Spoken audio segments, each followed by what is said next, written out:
Salut tout le monde! Aujourd'hui on va pas parler de nos chers communards et de la suite de leur fabuleuse aventure, mais on va parler d'un sujet qui me tient à cœur et dont j'avais vraiment envie de vous parler, c'est la généalogie. Parce que, en fait, ce que je trouve intéressant, c'est le fait de remonter les générations, de découvrir un peu nos racines, et vous allez voir que ça peut réserver quelques surprises. Vous voulez en savoir plus? Bienvenue dans ce nouvel épisode d'Historium.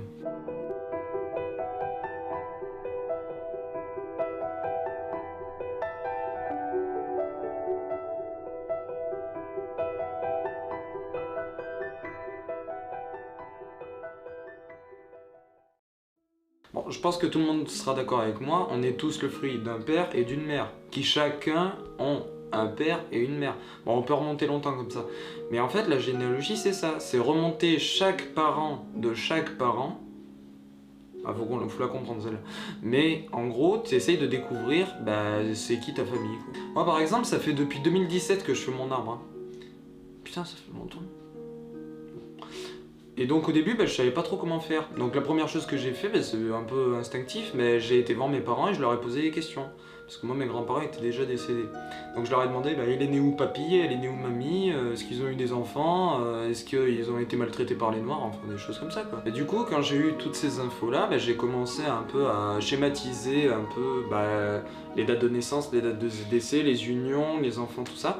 Et c'est ce qu'on appelle le début d'un arbre généalogique, c'est-à-dire qu'on remonte petit à petit et qu'on commence à complexifier la chose en fait. Après, le plus chiant, c'est de remonter un peu plus loin que les grands-parents et les arrière-grands-parents. Parce que pour avoir un acte de naissance, de mariage ou de décès après 1902, faut demander aux mairies. Le problème, c'est que les mairies elles répondent pas tout le temps en fait. Mais sinon, il y a trois alternatives. Il y a Philae, Généanet et Match-ID, je sais pas comment on dit.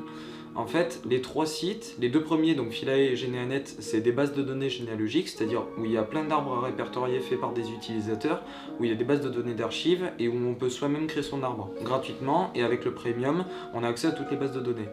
Et MatchID, en fait, c'est l'INSEE qui a mis ça en place pour essayer de répertorier tous les décès depuis 1970 en France, donc avec les dates de naissance, le nom des personnes, les dates de décès et les lieux de naissance et de décès. Après, pour ce qui est des actes qui sont avant 1902, pour ça il y a le site internet des archives départementales, donc chaque département français a mis en place ses archives, et il y a aussi les archives d'outre-mer, donc les anciennes colonies en gros. Mais honnêtement, je vous invite à essayer de faire son arbre généalogique, c'est assez enrichissant, et on peut peut-être apprendre beaucoup de choses sur sa famille. Merci d'avoir regardé cette vidéo, voilà, bon je sais qu'elle a été un peu plus courte que l'autre, mais bon j'avais pas trop envie de me prendre la tête, c'était juste une intro pour donner les bases de faire son arbre généalogique.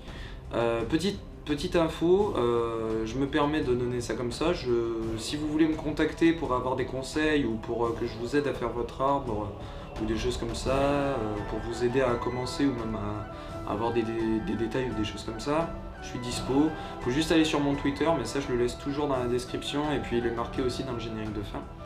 Donc voilà, sinon n'hésitez pas à partager la vidéo si elle vous a plu, laissez un commentaire ou un pouce bleu, faites ce que vous voulez. Ciao!